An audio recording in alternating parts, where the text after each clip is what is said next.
मेरा नाम रचना है। मैं जिला एटा की रहने वाली हूँ। मैं दिल्ली में काम करती थी।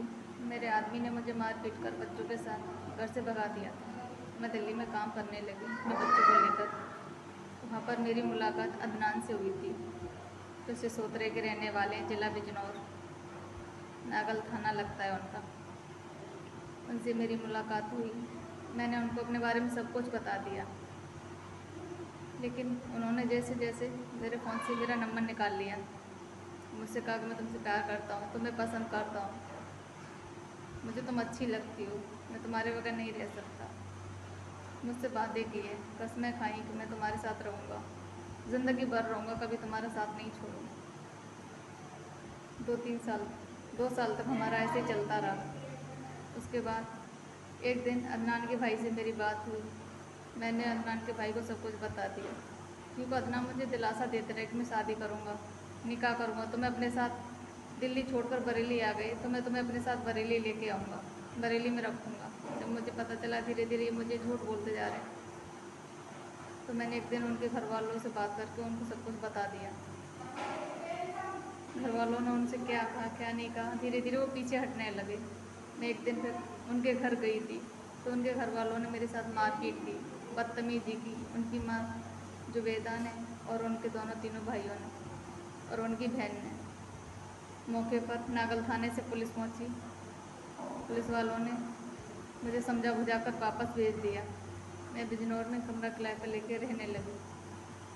वहाँ पर आकर उनकी माँ और उनके पापा और अदनान का छोटा वाला भाई आकर मुझसे, और भी उनके सारे रिश्तेदार इकट्ठे हुए थे, जो भी उनके रिश्तेदार हैं, उन्होंने आकर मुझे समझाया बुझाया और कहा, अदनान को बुलाया मौके पर और उनसे कहा कि मैं जहाँ भी रह रहा हूँ वहाँ इसे लेकर जा। वो मुझे वहाँ लेकर गए, उनकी माँ और वो। सब लोगों के साथ में यही बात हुई थी कि मैं अपने पहले आदमी से तलाक ले लूँ। उसके बाद उनकी माँ मेरा निकाह अपने बेटे अदनान के साथ करवाएंगी। उसके बाद मुझे उन लोगों ने ले जाकर कलियर में छोड़ दिया कि मैं 2-3 दिन, अदनान ने मुझसे कहा था मैं 2-3 दिन बाद आऊँगा तो मैं लेके जाऊँगा अपने साथ। उसके बाद 20-22 दिन हो गए मुझे, ना मेरे पास खर्चा पानी, ना ही कुछ। बच्चों को लेकर मुझे जंगल में छोड़ दिया।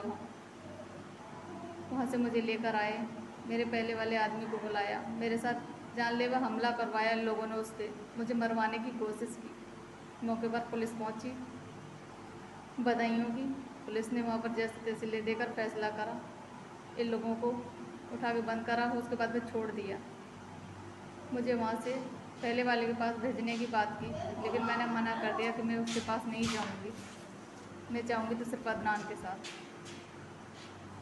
मेरी सबसे हाथ जोड़कर यही रिक्वेस्ट है कि मुझे अदनान के साथ रखने की चेष्टा करें, मुझे उसी के साथ रहना है। मैं रहूँगी तो सिर्फ अदनान के साथ, वरना अपने बच्चों को लेकर अपनी आत्महत्या कर लूँगी। और पुलिस वाले मेरी कोई सुनवाई नहीं कर रहे। नागल से मुझे बिजनौर भेज देते हैं और बिजनौर से नागल। कोई भी मेरी बिल्कुल भी कार्रवाई नहीं कर रहा। मैंने एप्लीकेशन भी दी है, कप्तान के पास दी थी, वहाँ से मेरी एप्लीकेशन बिजनौर में थाने में भेज दी गई। वहाँ से उन लोगों ने मुझे नागल थाने भेजने बोला है कि नागल थाने जाओ। नागल थाना वालों ने बिजनौर भेज दिया मुझे। कोई भी मेरी कोई सुनवाई नहीं कर रहा है। मैं अपने बच्चों को लेकर अपनी आत्महत्या कर लूँगी, क्योंकि मेरे पास अब और कोई रास्ता नहीं है। अगर मुझे इंसाफ नहीं मिला तो मेरी मौत के ज़िम्मेदार अदनान और उनके घर वाले ही होंगे। मेरे साथ या मेरे बच्चों के साथ कुछ भी गलत हुआ या मेरी मौत हुई तो मेरी मौत के ज़िम्मेदार यही सब लोग हैं। इसीलिए मुझे इंसाफ मिले और अदनान जहाँ भी है मुझे लेकर जाए। जैसे मुझसे वादा किया रखने का कि मैं रखूँगा तो दोनों को रखूँगा और छोड़ूंगा तो दोनों को छोड़ दूँगा। बस आज मैं अपने वादे पर कायम हूँ, अदनान भी अपने वादे पर कायम रहें और वो जहाँ भी हैं मुझे अपने साथ लेकर जाएं, क्योंकि मैं उन्हीं के साथ रहूँगी, नहीं तो मैं मर जाऊँगी।